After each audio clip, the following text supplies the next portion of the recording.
नमस्कार बच्चों।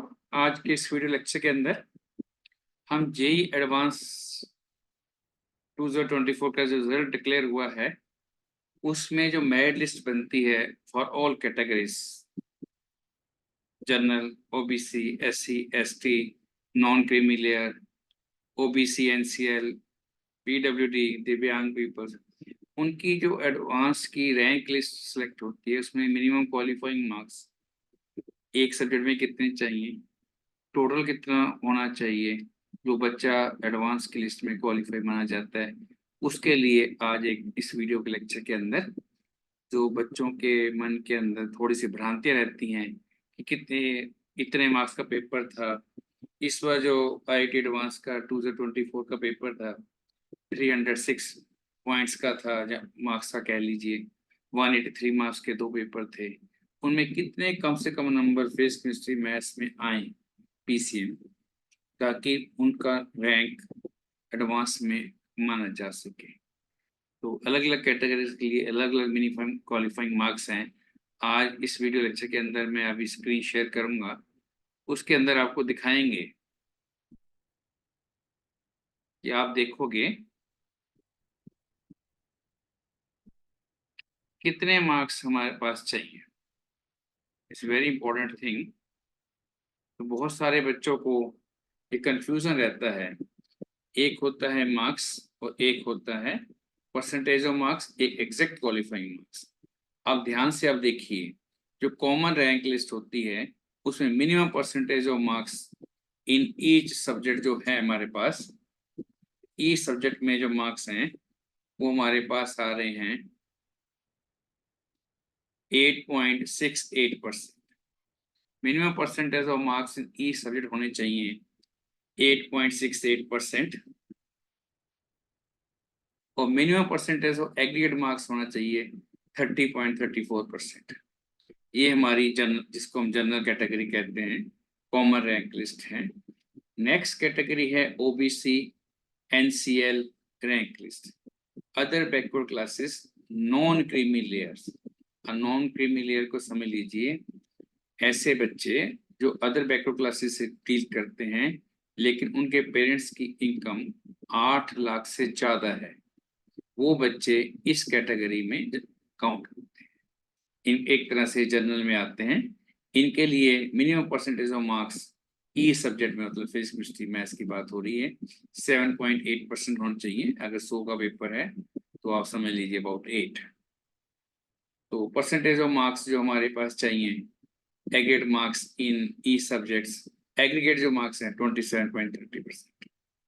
अब इसी को मैं मार्क्स में दिखा रहा हूँ, ध्यान से देखिए।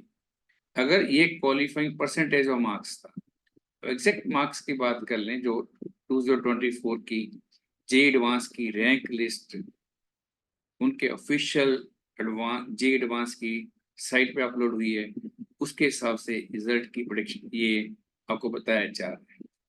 कॉमन रैंक लिस्ट के अंदर मिनिमम मार्क्स ई सब्जेक्ट में चाहिए थे 10। ठीक है, तो मान लेते हैं 183 मार्क्स का पेपर था। इस दो सेशन में पेपर होता है, पहले सेशन में 3 आवर का पेपर होता है, 1 आवर फिजिक्स, केमिस्ट्री और मैथ्स मिला के 3 hours, early in the morning 9 to 12, फिर शाम को 2 से 5 सेकेंड शिफ्ट में पेपर होता है, फिर दोबारा से physics, chemistry, maths 3 hours, 183 marks. Total जो हमारे पास मार्क्स थे अप्रोक्सीमेटली 306 के आसपास है। तो एनी हाउ, आप जो मिनिमम एग्रीगेट मार्क्स हैं देख लीजिए। अब 306 में से 109 नंबर जिस बच्चे ने ऑब्टेन किए हैं, और अलग अलग सब्जेक्ट में फिजिक्स, केमिस्ट्री, मैथ्स में मिनिमम 10 मार्क्स लेने हैं।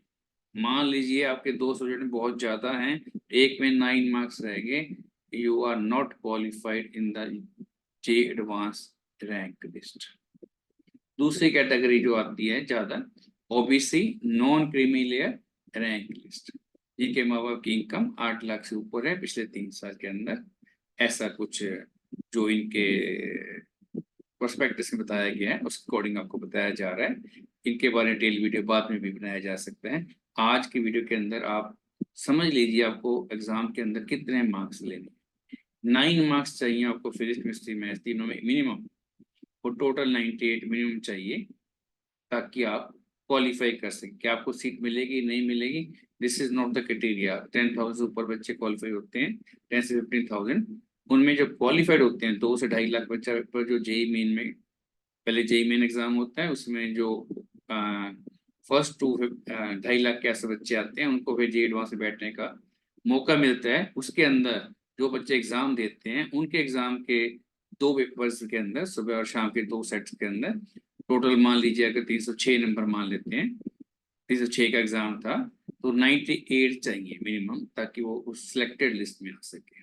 वो जे एडवांस की काउंसलिंग में बैठ सकता है, सीट मिले ना मिले, कौन सी ब्रांच मिले, कितने हमारे आईआईटीज हैं, कितने नए आईआईटीज खुल गए हैं, सबको मिला के उसको मिनिमम इतने 98 मार्क्स चाहिए, ताकि वो काउंसलिंग में बैठ सके। कौन से रैंक पे कौन सी सीट मिलेगी, ये आपको अलग वीडियोस में हम बता देंगे नेक्स्ट वीडियो के अंदर। इस वीडियो के अंदर सिर्फ हम डिफरेंट टाइप्स ऑफ कैटेगरीज, उन कैटेगरीज का क्या मतलब है, उस कैटेगरी कितने मिनिमम मार्क्स चाहिए, और कितने मिनिमम परसेंटेज ऑफ क्वालिटी, चाहे परसेंटेज ऑफ मार्क्स के हिसाब से समझ लीजिए या एग्जैक्ट मार्क्स के हिसाब से समझ लीजिए। तो पहले मैं आपको एग्जैक्ट मार्क्स की बात बता रहा हूँ। नेक्स्ट देखिए, journal EWS rank list, economical weaker section, इनके लिए 9 मार्क्स है और टोटल 98 है, या ऑलमोस्ट दोनों सेम है। फिर एक बार एससी कैटेगरी के लिए रैंक लिस्ट है, मिनिमम 5 मार्क्स चाहिए फिजिक्स केमिस्ट्री मैथ्स के अंदर, और टोटल एग्रीगेट 54 चाहिए, ताकि आप जेई एडवांस की काउंसलिंग में बैठ सकें, आपको क्वालिफाइड लिस्ट में आपका नाम आ जाए।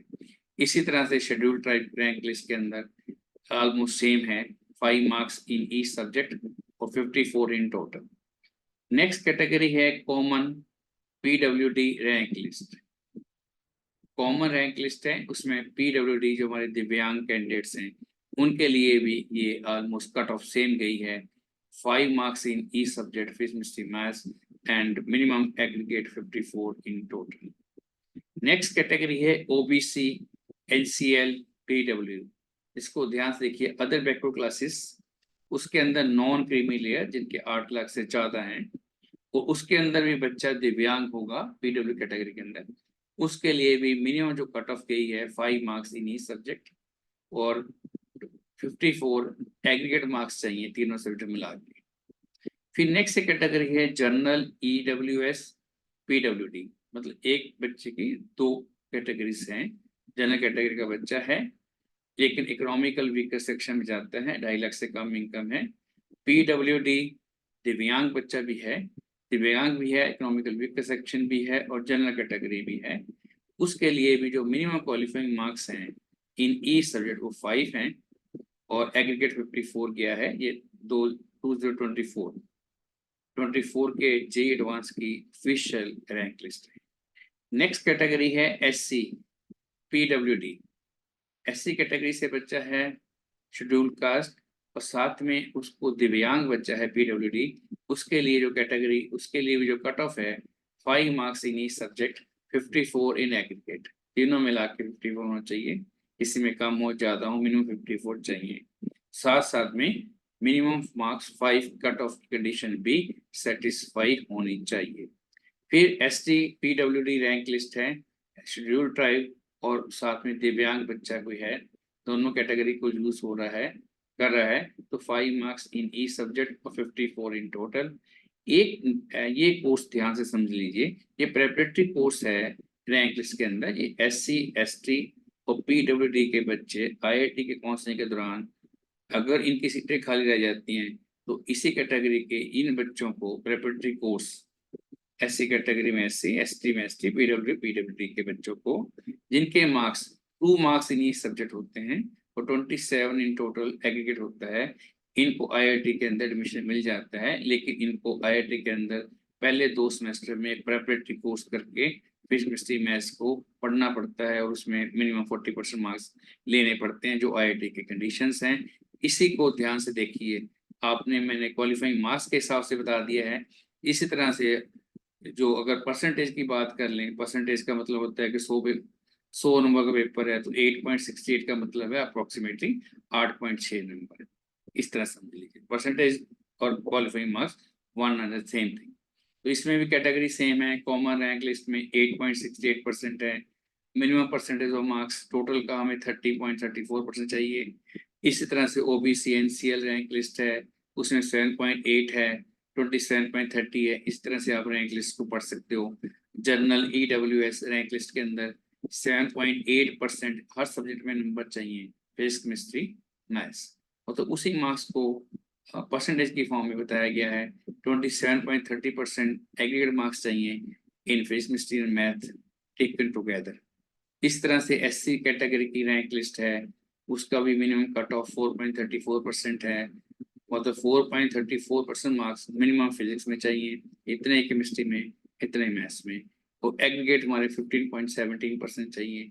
जितने नंबर, ये इसलिए परसेंटेज इसलिए बताया जाता है, हर साल जो टोटल मार्क्स हैं आईटी एडवांस एग्जाम के, वो थोड़ा सा वेरी करते रहते हैं। कभी टोटल 300 का हो जाता है, कभी 302 का हो जाता है, कभी 306 का हो जाता है। तो उसके हिसाब से आप परसेंटेज निकाल सकते हैं। जितने टोटल मार्क्स 306 थे इस बार, तो उसका 306 का 4.34% निकाल लोगे तो फिजिक्स में भी सॉरी, जो फिजिक्स का टोटल है उसका 4.34%, जो केमिस्ट्री के टोटल मार्क्स थे उसका 4.34%। इस तरह से मैथ्स।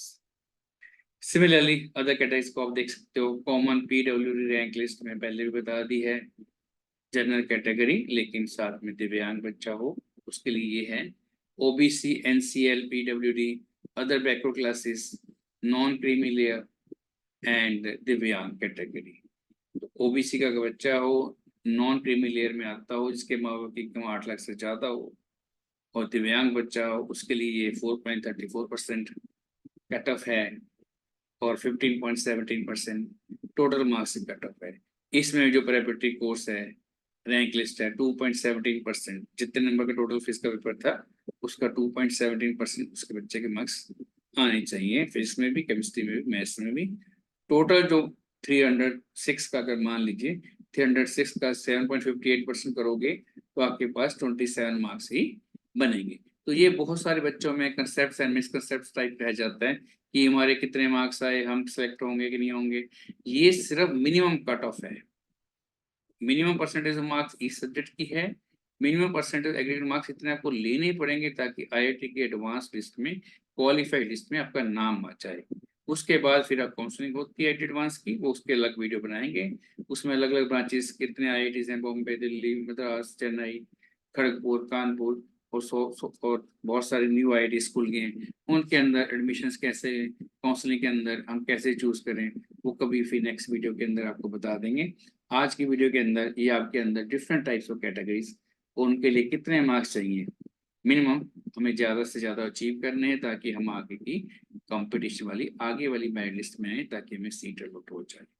ये जो क्वालिफाइंग मार्क्स बच्चे क्वालिफाई कर लेते हैं आईआईटी एडवांस को, इनको आईआईटी को छोड़ के बहुत सारे और नेशनल लेवल के इंस्टीट्यूट भी आईआईटी एडवांस की मेरिट लिस्ट को फॉलो करके एडमिशन्स देते हैं।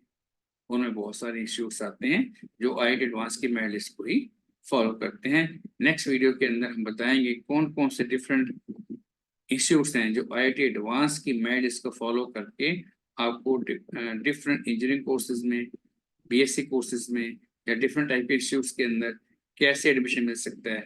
तब तक इस वीडियो को ध्यान से देखिए। अगर आपको अच्छा लगा तो इसको सब्सक्राइब कर लें चैनल। जैसे जैसे एडवांस की काउंसलिंग चलेगी आपको इसके बारे में बताते रहेंगे। तो आज के वीडियो के अंदर इतना ही आपके लिए। तो thank you very much for watching this video. Okay, if you like it, and please subscribe and share among the aspirants of IIT Advanced and the common people of India, so that they can understand the different types of categories, how the marks are allotted to them. तो minimum marks कितने चाहिए किसी category के अंदर, और हम कितना ज़्यादा से ज़्यादा अचीव कर सकते हैं, अचीव कीजिए। तो ये हमारी गवर्नमेंट की ऑफिशियल रैंक लिस्ट थी 2024 की। तो उम्मीद है कि आपको समझ आती होगी। Thank you very much. तो इस तरह की आज की वीडियो के अंदर ये बहुत सारी कंफ्यूजन रह जाती है। जब आईआईटी एडवांस का रिजल्ट निकलता है उसके पीछे लिखा होता है सीआरएल रैंक इतना, ये मार्क्स इतना, तो कई बार बच्चों के लिए कंफ्यूजन रहता था। तो इस वीडियो लेक्चर में उम्मीद करते हैं कि आपको समझ आया होगा। तो नेक्स्ट वीडियो लेक्चर के अंदर आईआईटी एडवांस के काउंसलिंग शेड्यूल्स, कितने मार्क्स में कौन सा आईटी मिल सकता है, कौन सी ब्रांच लेनी चाहिए, कोशिश करेंगे 1-2 वीडियोस के अंदर आपको अपलोड करके इसके बारे में बता। तब तक आप वीडियो को लाइक कर लें, सब्सक्राइब कर लें। Thank you very much.